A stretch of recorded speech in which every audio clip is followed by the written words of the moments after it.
Well, I'm excited to get started with our next conversation, and that is going to be about an online magazine. So I'd like to introduce, we have Tiffany Trawick with us, and she is the editor-in-chief and founder of the online magazine titled InCOLOR Magazine.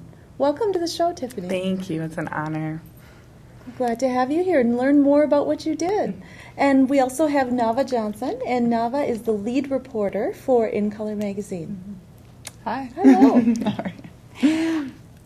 It sounds wonderful what you're doing. Tell us about InCOLOR. What is it? When did it start? What's your goal?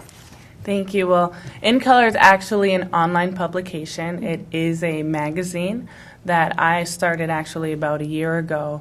The mission of the magazine really is to focus on the diversity in the Twin Cities communities, to bring out those stories, to spread the spotlight on entrepreneurs, local businesses, really underrepresented multicultural communities, the stories you won't see maybe when you pick up the Star Tribune or the Minnesota Daily. So we really want to pull out those stories.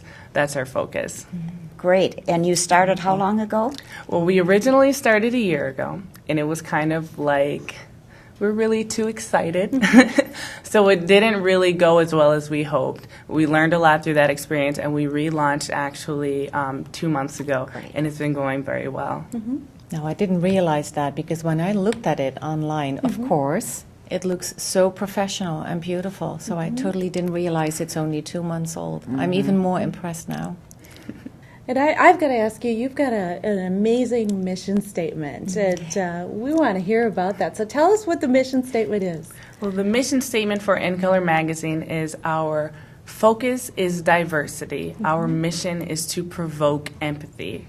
So, and that's the body of the publication. Focus is diversity. We're looking at everybody's stories. We're looking at the rich, the poor, the people who have large coverage as artists, and again, entrepreneurs or artists who are just getting started, and especially those stories that, like I said, you're not going to see when you pick up a more popular publication. But to provoke empathy, what does that mean? And that's really to cause other people who may not know about those things to know about those things and understand it. Right, right. So Naava, I'm so curious how you got involved with InCOLOR Magazine, and tell us what you do, please. Okay, well, I am a lead reporter of InCOLOR Magazine, and I actually found out about the organization through a friend of ours who is the media director of InCOLOR, named Latif. His name's Latif. And I thought InCOLOR would be a great experience for me to develop my experience in reporting and interviewing, and that's something I would like to do once I graduate. And InCOLOR is just wonderful. It's a wonderful team. I enjoy the team members, and I love the mission statement. I love that we're bringing out stories that aren't normally heard. Right. So I love InCOLOR. And one of the things with both of you women is that you're both still in college. I mean, that is just absolutely so impressive that you're doing this as college students. Maybe you could just make a comment or two about what your majors are and where you're going to school. Okay, well, I'm a communications major, and I am a theater minor. So I do a lot of acting and also interviewing for InCOLOR. Okay.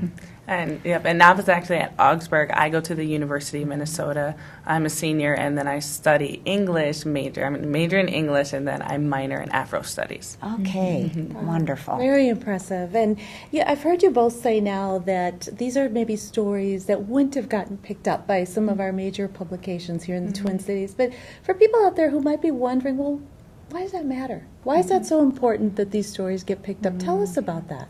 Yeah, and this is really the heart of the mission. It's because everyone is a part of the community. The Twin Cities has one of the largest multicultural, communities, even though Minnesota is predominantly white. And because it is predominantly white, I think a lot of people don't know about the inner city communities. They don't know about these stories, but the truth of the matter is we're all a part of the same community. So how do we really progress if we don't understand the people that we live with, that we really do reside with, that our children are going to school with? So, that's why it's really important that we share those stories for everyone to hear. And I think that probably has such a trickle-down effect. So if we bring these stories out light, right? So if I'm thinking right now of small girls, who are saying, well, wow, I see somebody that looks like me who's in this publication, and how empowering that can be for young children. Do you agree with that? Do you think that's happening? Definitely. Yeah. Could you give us an example of what some of the stories are that you've covered in the short time you've been up and running? Yeah, I think, let me see, the first story that I did was actually on a local entrepreneur. And she runs it's actually a fashion, like an online fashion store. It's called Moon Daisy.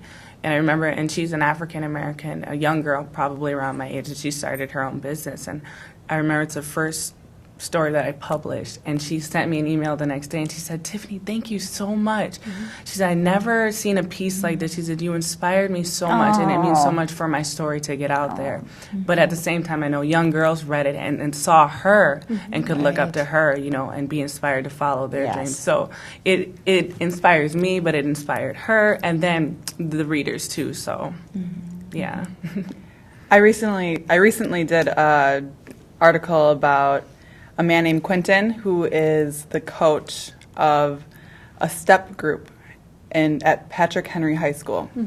And it was just a wonderful experience for me to hear one-on-one how he has affected the students that are on the team, and how have you heard of stepping before? It's how he's teaching them how to step, and they have won competitions, but also he is a father figure to many of the students. And just to hear how he has inspired them to do better in school and just to be better people, and very touching story, and it's so nice to hear their stories, and I love it. And I can tell it touches you. Yes. And I was wondering, for both of you, Naava and Tiffany, I read on your website, even though you're 2 months old, you already have big plans to take the organization further. Could you elaborate on that? Well, what is your bigger vision with online? Well, there's two things: scholarships and grants, and those are, and it's one of those things that you kind of just have to dream about and kind of just have faith about now. But I'm like, if we got this far, I really believe that we'll be there one day. So I mean, just in the same way that we want to support them by sharing these stories, we want to be able to provide grants to other organizations, nonprofits, to help them to progress in the community, and then also scholarships to young kids that want to go to school. Wow. And Tiffany, you said when you started, it sounded like you had a few setbacks, or it took you, some time. So what I'm curious about is, how did you keep yourself motivated? And you think about what you said, from business to service, and even how your concept is, your philosophy has changed. How did you keep yourself going? Yeah, and I think that it really is, again, it's the heart of the mission. So I was personally, I was devastated. This is like my brainchild, and it kind of just fell apart. And then it's a little embarrassing. You have a lot of people watching you, and there's a lot that would keep you from coming back. But when you think about, why are we really doing this? There's a genuine need for a publication like this.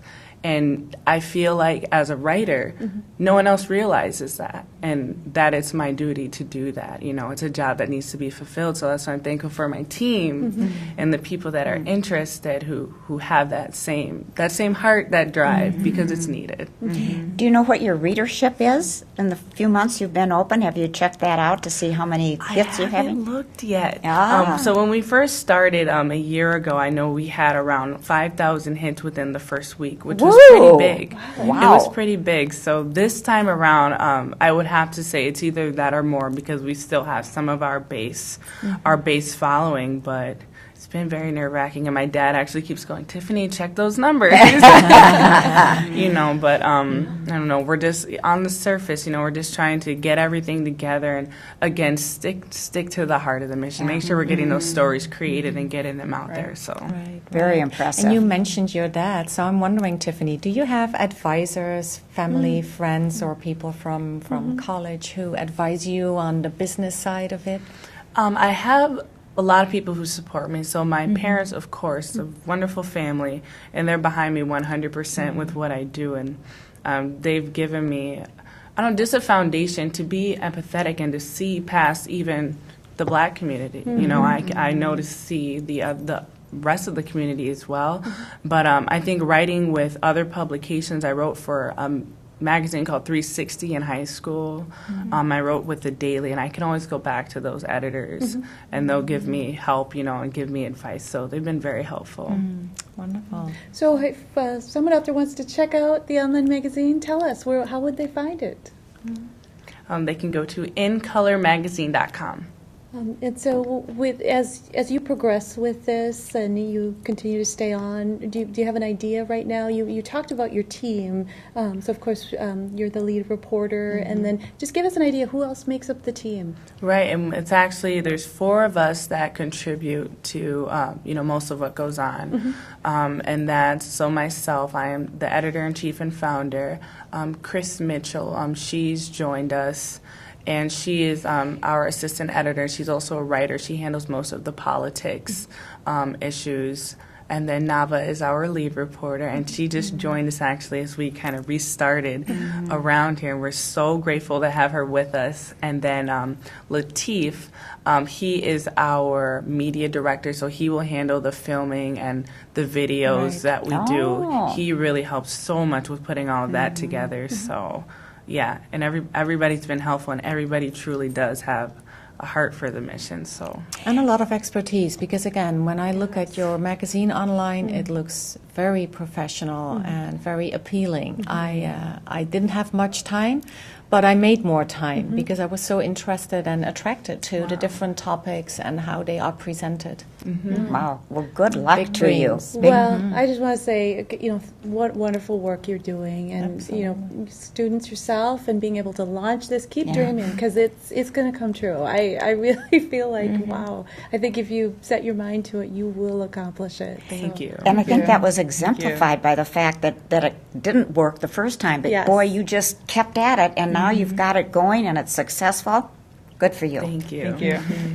Well, we appreciate you being with us today. Thank you so much. Thank you. And Carolina and Susan, thank you for being with us today. My It's always a pleasure. Thank you. And we thank you for joining us today on It's a Woman's World, and we hope to see you next time.